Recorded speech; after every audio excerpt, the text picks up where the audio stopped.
Salmo 121, vamos lá. Elevo os meus olhos para os montes, de onde me virá o socorro? O meu socorro vem do Senhor, que fez o céu e a terra. Aleluia! Eu vou continuar lendo. Ele não permitirá que os teus pés vacilem, não dormirá aquele que te guarda. É certo que não cochila nem dorme o guarda de Israel. O Senhor é quem te guarda, o Senhor é a tua sombra, é a tua direita. De dia não te molestará o sol, nem de noite a lua. O Senhor te guardará de todo mal, guardará a tua alma. O Senhor guardará a tua saída e a tua entrada, desde agora e para sempre. Quem pode dar um glória a Deus aí? Glória a Deus, glória a Deus. Quem se sente bem só de ler esse texto? Quem sente bem? Você se sente bem? Pois bem, o que eu quero falar é a importância de nós fazermos declarações proféticas. O que é uma declaração profética? Muitas pessoas têm uma visão um pouco limitada ou até distorcida sobre a questão profecia, sobre a questão declaração profética. Especialmente aqueles que se converteram no meio pentecostal alguns anos atrás, hoje não, mas alguns anos atrás, pensavam que declaração profética era apenas manifestação do dom de profecia. Existe sim, é bíblico, o dom de profecia. Existe. O dom de profecia se manifesta para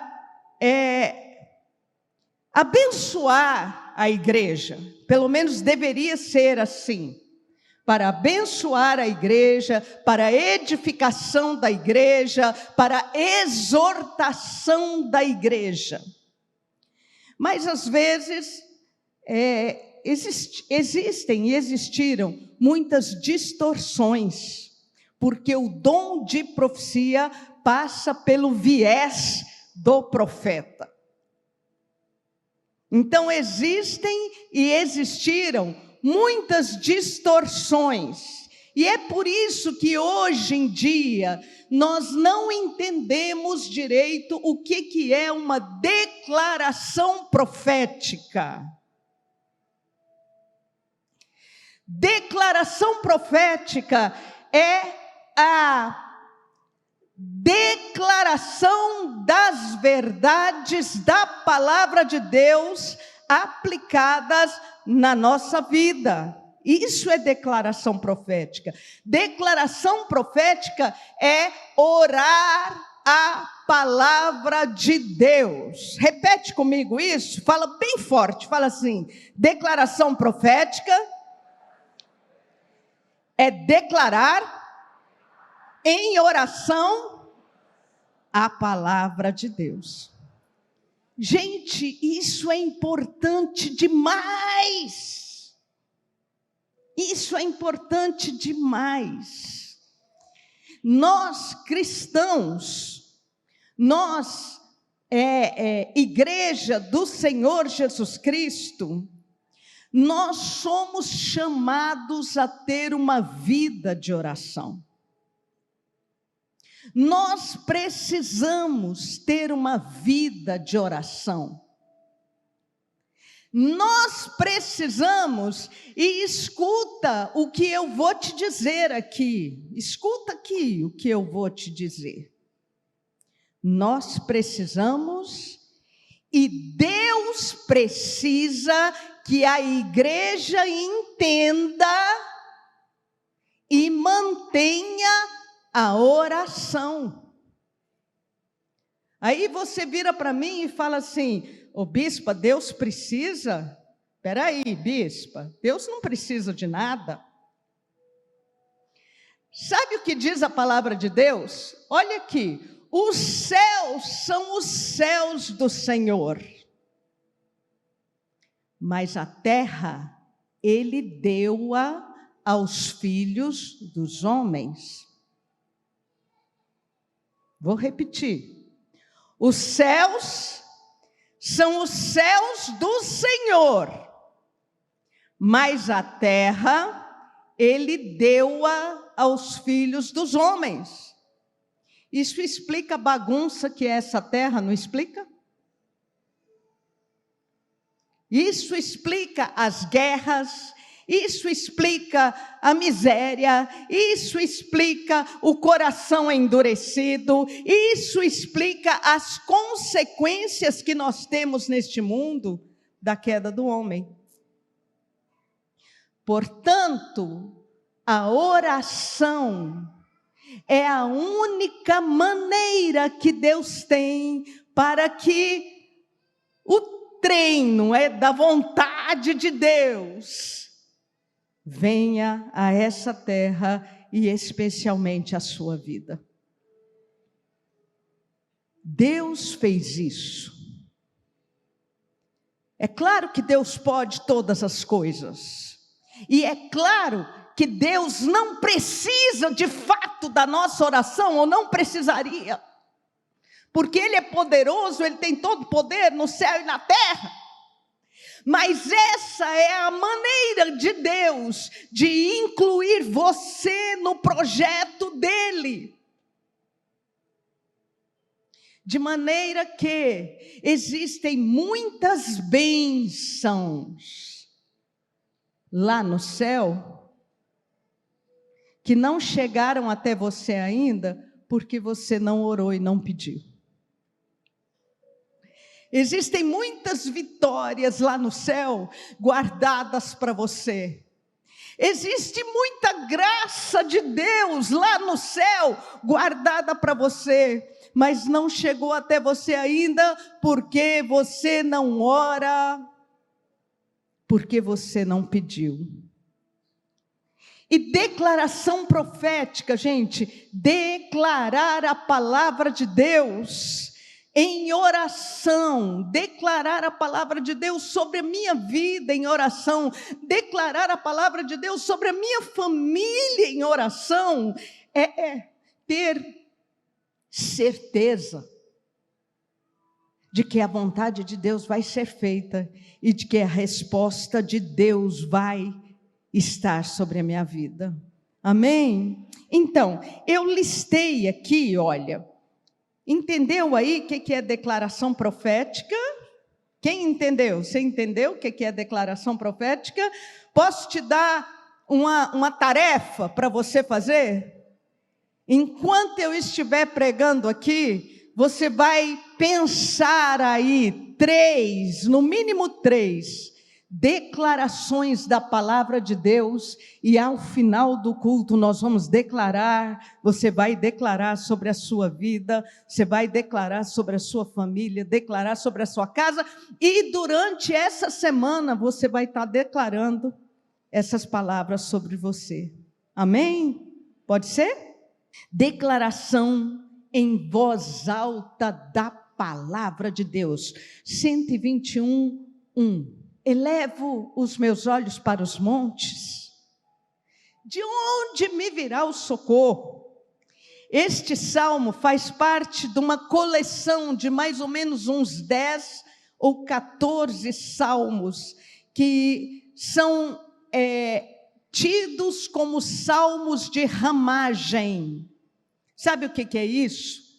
A Bíblia diz o seguinte: 3 vezes ao ano todo homem comparecerá em Jerusalém para as festas. Então o povo de Israel, nesta época aqui do salmista, na época do Velho Testamento, vivia praticamente, a sua vida era em torno das festas em Jerusalém. Então ele ia para Jerusalém para a Páscoa.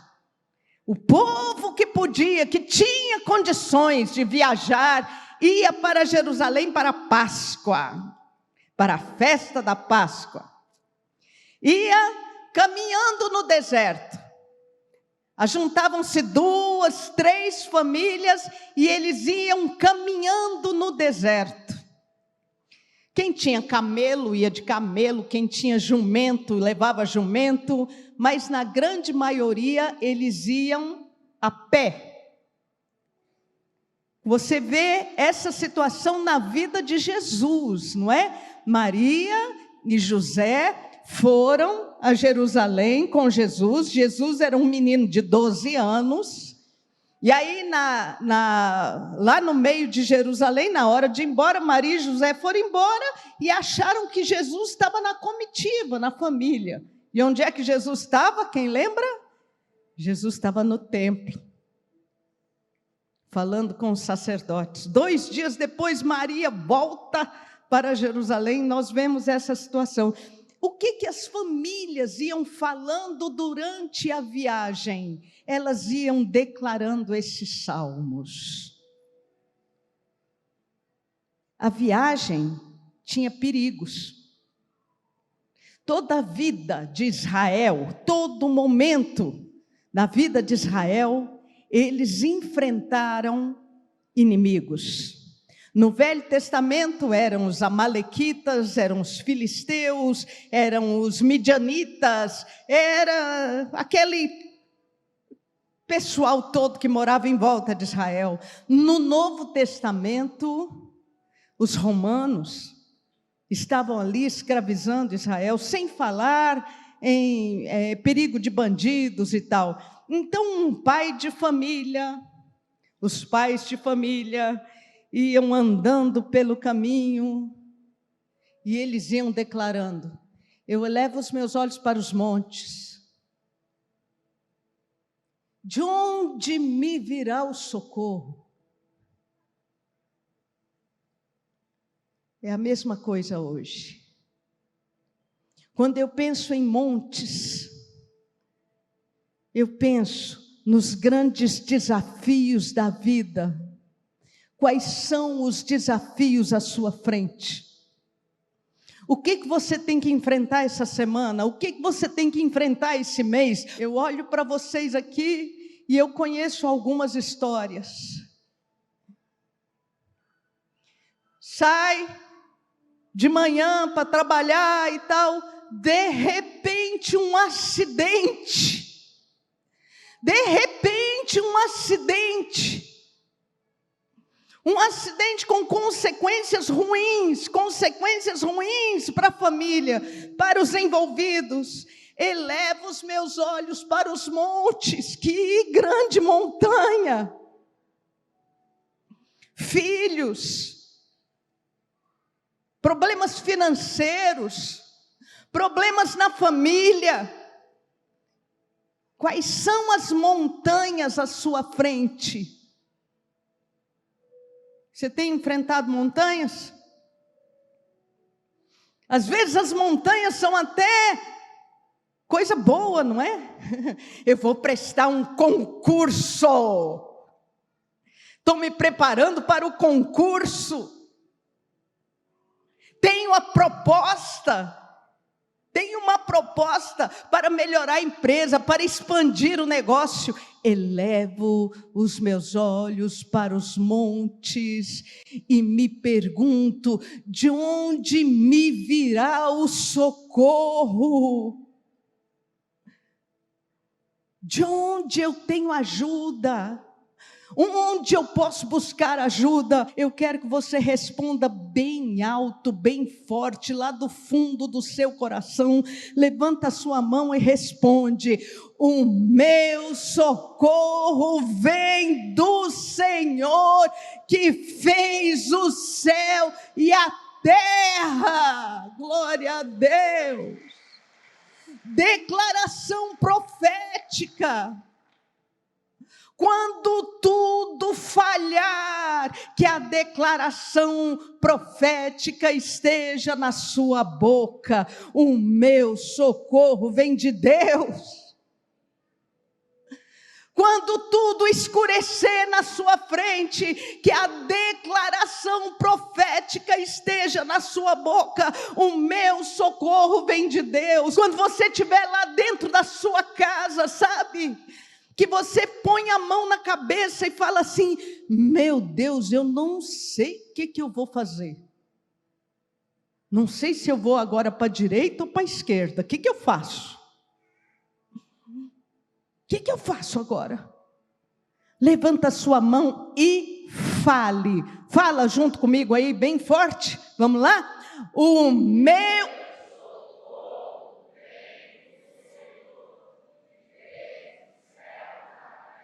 Oh, meu irmão, uma declaração profética dessa é importante, porque declarar a palavra da fé, declarar a palavra de Deus, alimenta a minha fé. Alimenta a minha fé. Em Romanos, capítulo 10, versículo 7.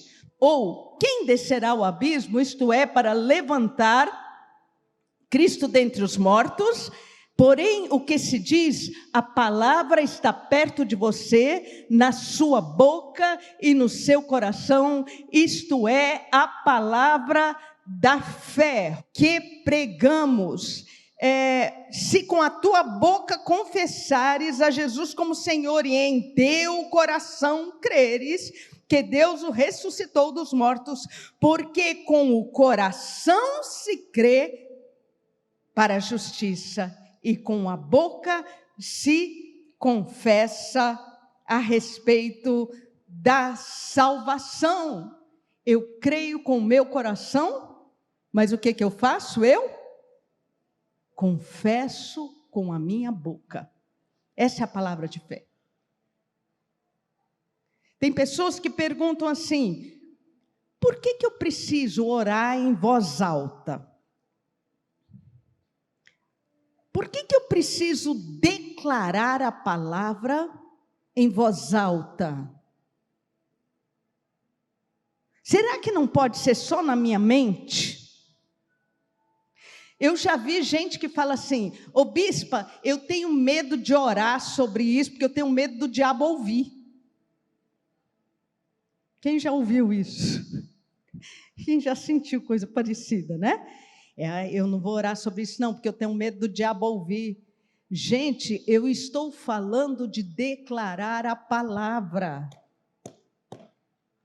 Declarar a palavra tem que ser em voz alta e o mais alto que você puder. Ou, se o ambiente não permite, pelo menos aqui, ó: o meu socorro vem do Senhor que fez os céus e a terra. Porque quando você faz isso, você está alimentando a sua fé. A fé vem pelo ouvir, e o ouvir da palavra de Deus. Romanos 10, 17. Olha só: assim a fé vem pela pregação, e a pregação pela palavra de Cristo. Tem uma tradução que diz: a fé vem pelo ouvir. Você vai falar em voz alta, você vai ouvir a sua voz e você vai acionar a sua fé. Eu falo em voz alta, eu escuto o que eu falo, eu creio no que eu falo e a fé é acionada. Declaração em voz alta, acompanhada da fé, dissipa o medo.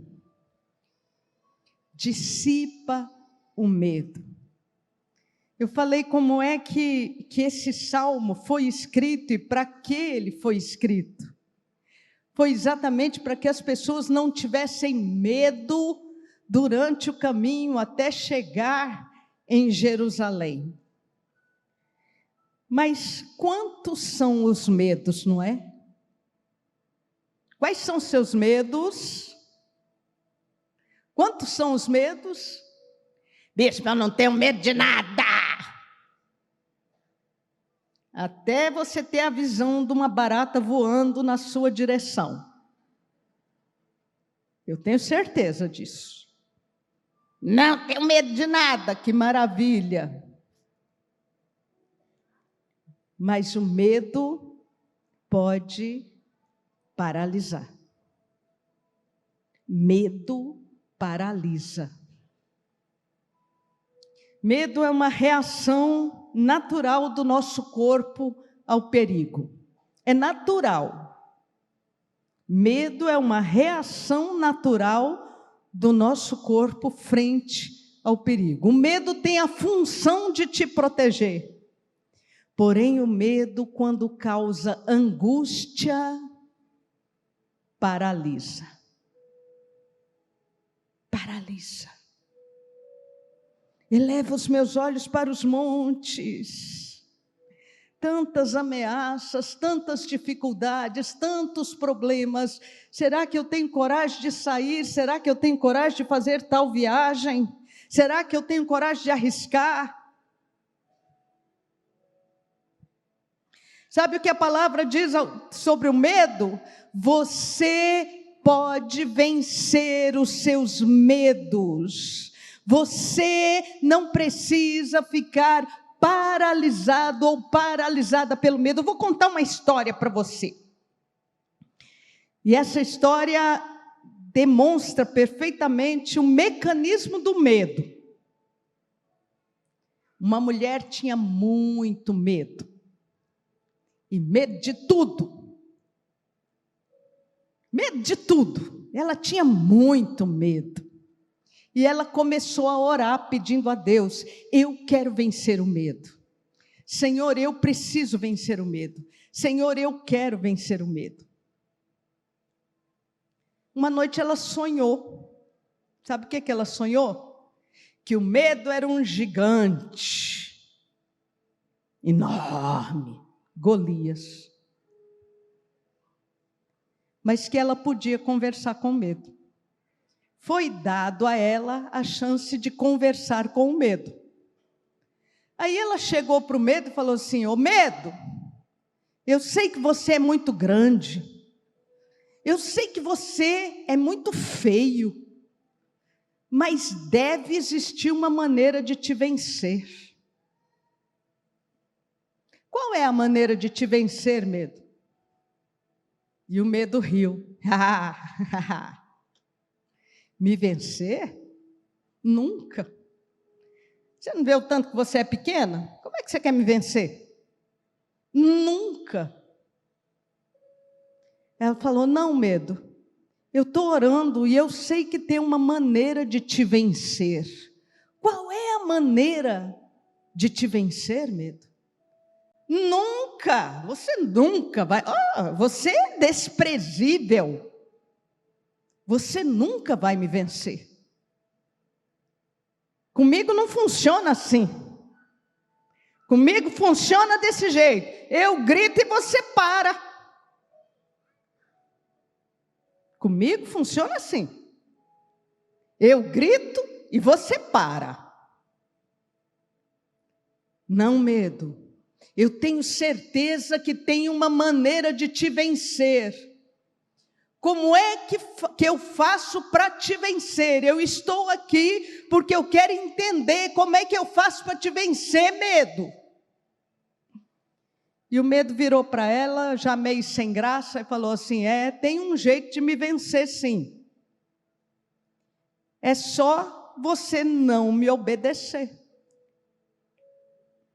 Não me obedeça. Aí você vai vencer. E ela falou, entendi. No dia seguinte ela acordou, e quando o medo gritou com ela, ela virou e falou assim: em nome de Jesus eu não vou te obedecer, em nome de Jesus eu vou continuar, eu vou fazer, eu vou continuar. Essa mulher está vencendo até hoje. Não obedeça aos seus medos, declare a palavra de Deus sobre a sua vida. Fala assim comigo: olha, tudo é possível. Ah, não, gente, você não está acreditando. Quem acredita, quem precisa, fala forte. Você não está acreditando no que eu estou falando. Vamos lá, levanta a sua mão e fala assim: tudo é possível ao que crê. Eu creio. Glória a Deus.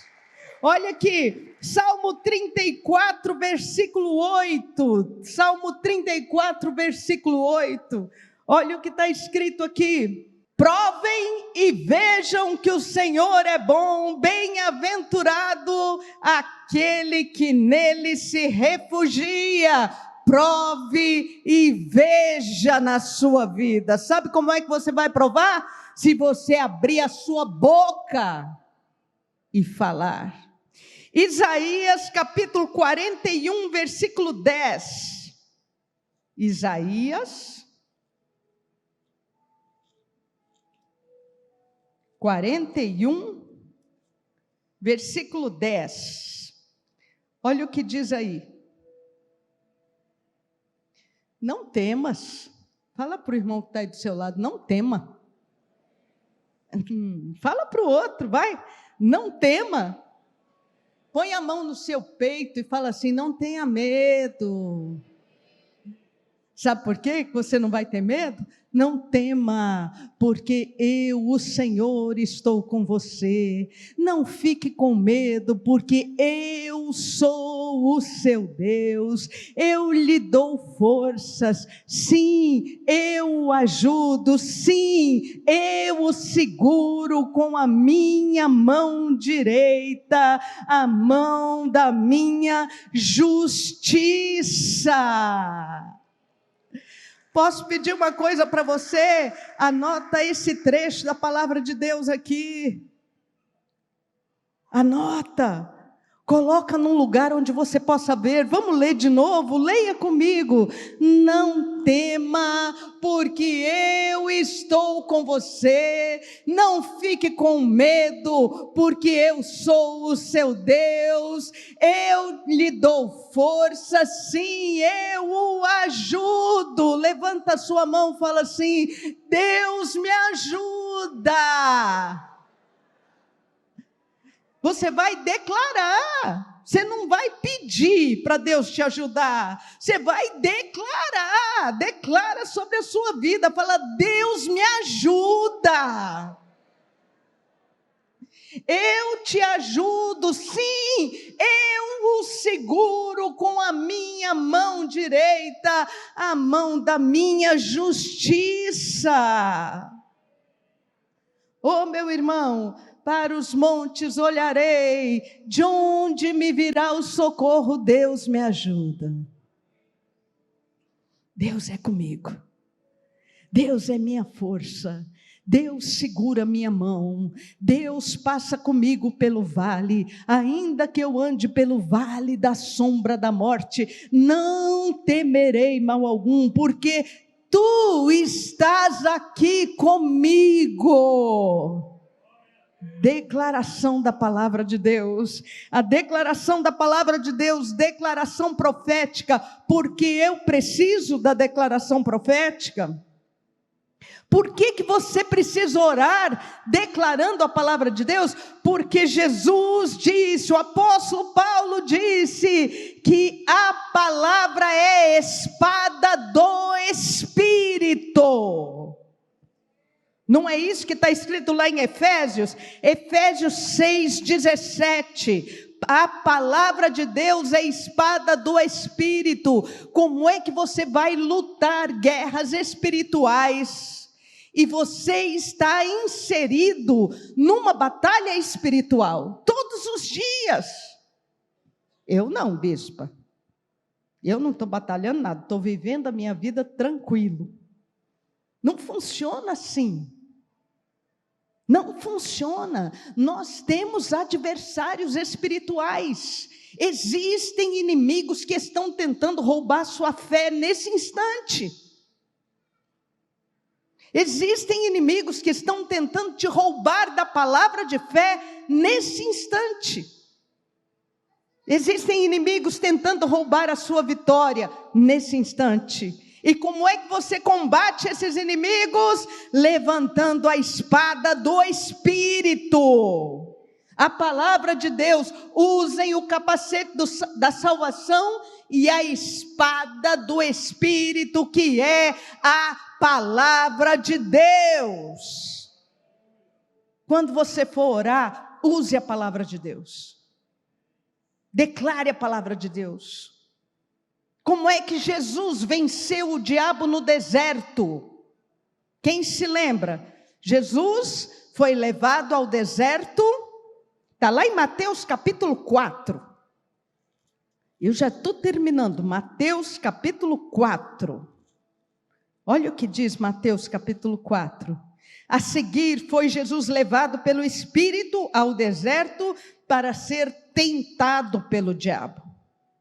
Depois de jejuar 40 dias e 40 noites, teve fome. E aí, no momento de fragilidade, aí no momento que teve fome, aparece o diabo para tentar. Então o tentador aproximou-se e lhe disse: se és o Filho de Deus, manda que estas pedras se transformem em pães.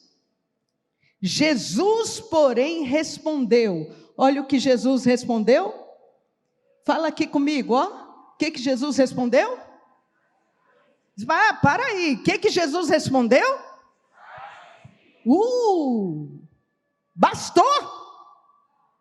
Está escrito. É assim que a gente vence, usando a espada do Espírito, dizendo: está escrito.